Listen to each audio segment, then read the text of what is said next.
she thinks it's cute that her driver almost hit my kids, and she thinks she needs to take a video of it instead of apologizing like a saint. So stopping in the middle of the road. Entitlement is defined as the fact of having a right to something. A good example would be every American citizen getting a social security number. And if you got a social security number, drop it in the comments down below. I'm just kidding, that was a joke. Please don't do that. Like, just don't. Please. Unfortunately, in today's day and age, some people feel they're owed more than others for absolutely no reason. Having more money doesn't entitle you to being treated differently, nor does looking a certain way. Yet for some reason, we got 10 people here who felt they were greater than the rest. And then they got exposed. Today we'll be counting down the top 10 entitled people who were exposed. What's going on, guys? I'm Jared Bronstein and welcome to I.O. Before we get into the exposing, make sure to subscribe and click that bell icon so you guys can be notified when I ruin more people's lives. So make sure to stick around till the end of this one for some common replies and bloopers, and follow the entire I.O. squad on social media. And now, let's get into this one, guys. It's gonna be fun, because I'm in a joking mood today. At number 10, we got 5-Star Man. Now, I don't know this guy's name, but I'll refer to now as 5-Star Man, asking the Lyft driver to end his ride. The driver explains he needs the passenger to physically leave the car for it to technically be over, but 5-Star Man refuses to leave the car until the driver ends the ride. The driver explains he has another rider waiting to be picked up, and rather than just get out of the car, this man keeps insisting he's given a 5-star rating. As you can see, 5-Star Man gets more aggressive, and as the video continues, 5-Star Man resorts to calling the driver racial slurs. It gets to a point that 5-Star Man physically reaches over the driver to give himself a 5-star rating before getting out of the car. In at number 9, the wedding photographer. Just calling them like given situations. This is the classic case of I need someone to do something for free, and in return you'll get exposure. Now, as any freelancer knows, exposure doesn't pay the bills. Unfortunately, this person wasn't even offering exposure. In fact, they weren't even offering food or drinks. I know it sounds stupid, and that's because it is. For privacy reasons, their name had been blanked out, but on this Facebook post, an unknown person posted the following: searching for a photographer for my wedding. Here are my requirements. Must be willing to do the job for free. Must have at least 8 years experience. Must be at the wedding all the time, no breaks. And bring your own food and drinks. Now, I certainly hope this was a joke, and if it wasn't, well, I just genuinely feel awful for the person marrying whoever posted that in the first place. Coming at number 8, Korean BBQ Girl. Again, no name here, but this conversation definitely went down on Tinder. It simply starts with Korean BBQ Girl stating, "I'm hungry for Korean barbecue. Would you like to take me out to eat now?" The guy responds, "LOL, I just ate with my friends, but I'm down to grab a drink or something." Her reply, "I want Korean barbecue. If not, no meetup." Clearly taken back by this conversation, the guy responds, "Does this actually work? Like you get free meals this way?" Unfortunately, that's all I was able to find, but I mean, it's not unheard of. I've actually heard of other women using the app just to get dinner, which I think it's kind of gross. Then again, some guys deserve to be treated poorly based on the decisions they make. Here's what I mean.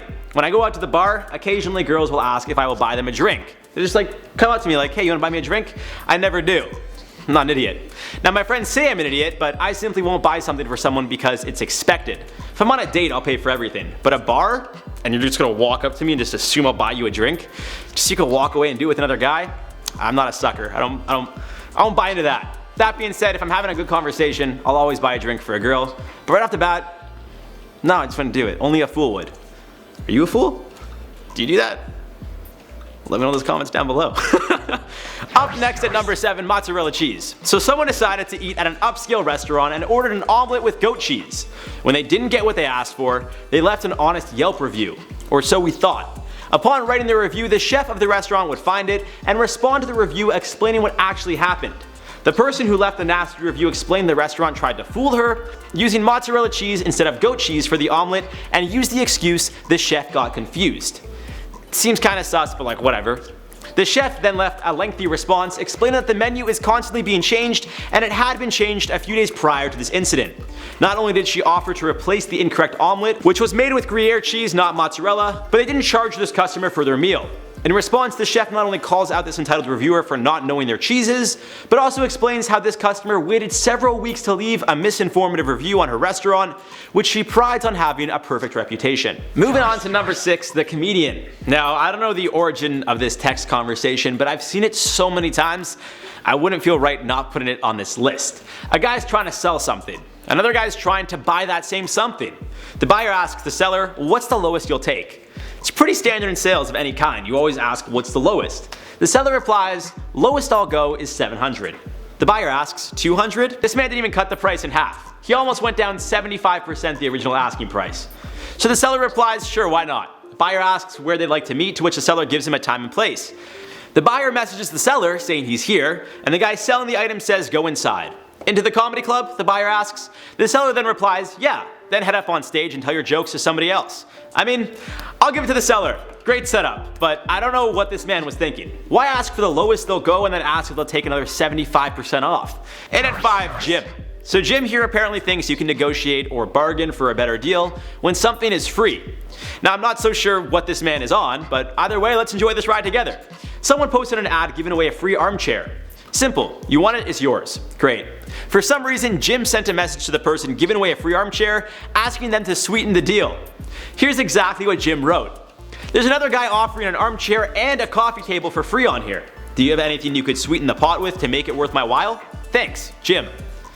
So this man's pretty much saying another person is giving away a free chair, but they're offering more than this other guy, so Jim is trying to see if he can negotiate more free stuff from this man. Now this honestly hurts my brain to even try to understand the level of stupidity. The man's response was perfect. I can knock half off the asking price. Now that's a deal I'm sure Jim couldn't pass up. I just hope he realizes half of free is still free.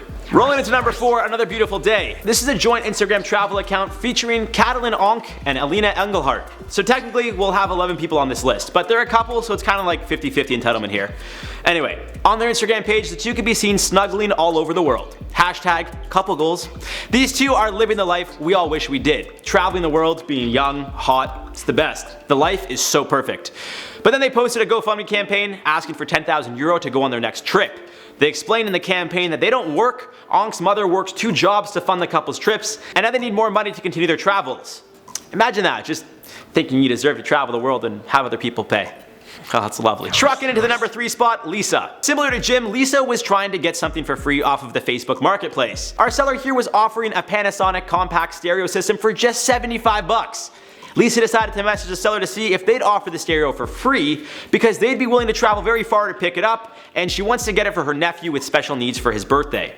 It's very sweet of Lisa. The seller replies they're actually selling the stereo on behalf of their sister, who's pregnant and is trying to get together as much money as they can for the baby.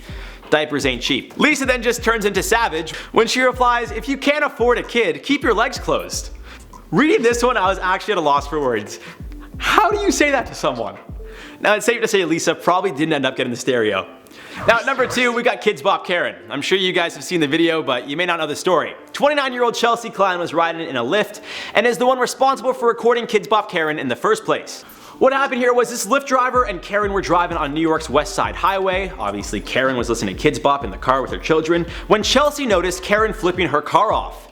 Chelsea responded with a thumbs up, and then when the two got to a red light, Karen got out of her car. And as you could see in the video, Karen, who was visibly upset, stuck her head in the car and started making faces at Chelsea. Even though the Lyft driver apologizes more than once, Karen asks Chelsea to apologize for reasons unknown. Either way, for Kids Bop Karen to think it's normal to get out of her car and yell at someone who accidentally cut them off and apologized, well, that's just crazy. And then to ask the passenger of the car to apologize for filming her out of fear of her own safety, well, it's insane. Although I feel bad for Karen's children for having her as their mother, on the bright side, they couldn't hear Karen's curse words because, you know, they're listening to Kids Bop. The top spot, number 1, goes to Donald Trump Jr. Now it's quite obvious if your father is the president of one of the most powerful countries in the world, you'll most likely get away with things the average person wouldn't. And that's considered entitlement, and it's exactly what happened with good old Donnie Jr. While in Mongolia over the summer, JR hunted and killed an Argali sheep, which is considered a national treasure in Mongolia. To kill one, you need a permit which experts explain are usually obtained by having money, connections, or of course, politics. It seems President Trump has all 3 of those things, which is why he was able to get Mongolia's president to issue a permit retroactively. So what does that mean? Well, in simple terms, Trump Jr. hunted a sheep he didn't have a permit to hunt. When Jr. got into trouble for it, President Trump met with Mongolia's president, who agreed to issue the permit a month after he hunted the animal. Then they said it was retroactive, meaning even though Trump Jr. didn't have a permit at the time when he killed the animal, the permit, which was issued a month later, would still be considered legitimate for when he killed the animal. Doesn't really make sense, but I guess having money's a good thing. And there you guys have it for the top 10 entitled people who were exposed. I understand some of them didn't have names, but that's not the point of this list. It's more so the act of their entitlement being exposed, rather than the person themselves. Like if you knew Jim's last name, it wouldn't really change your life. But the fact that you know there's Jims out there acting this way, well, it makes things more interesting. You should now question every gym you meet, because who knows if they're the gym trying to bargain for more free stuff. Alright guys, for now let's reply to some comments from the video, top 10 influencers exposed for being sugar babies. Madeline Gaunt said, "What's up Richard, I got feet too, hope you like hairy toes, Jared 2019. I said a lot of things in 2019 on camera that I might regret when I'm older, but hey guys, it's a new year, so here's some more things I might say on camera. Sunflower said, "Clearly I'm doing something wrong." I mean, just go to seekingarrangements.com. I won't lie, I went there. I didn't sign up, but I debated it. But if you want to be a sugar baby, that's the place to go. I hear it's a lot easier for women, so good luck. Candace Winfield said, "Should I start a GoFundMe to make Jared my sugar baby?" Honestly, Candace, you don't have to. You just follow me on Instagram. It's Bronze7. We'll talk there. And on that note, guys, I'm gonna wrap this one up. We got some bloopers coming up here. Candace, I'm joking. You can still follow me. And we'll see you guys in the next one. Resorts to calling the driver racial slurs. And it gets to a point that 5-star man physically reaches over the driver to give himself a 5-star rating before getting out of the car. What an idiot. You 5-star man. Comment at number 8, Korean barbecue girl. Because all my names are fucking blanked out. And I'm doing like top 10 people exposed for being entitled. And I'm like, I don't have the fucking names, but I have evidence that they're exposed. Like, what do you want from me? Don't ask me how I know that. It simply starts with Korean barbecue girl stating, "I'm hungry for..."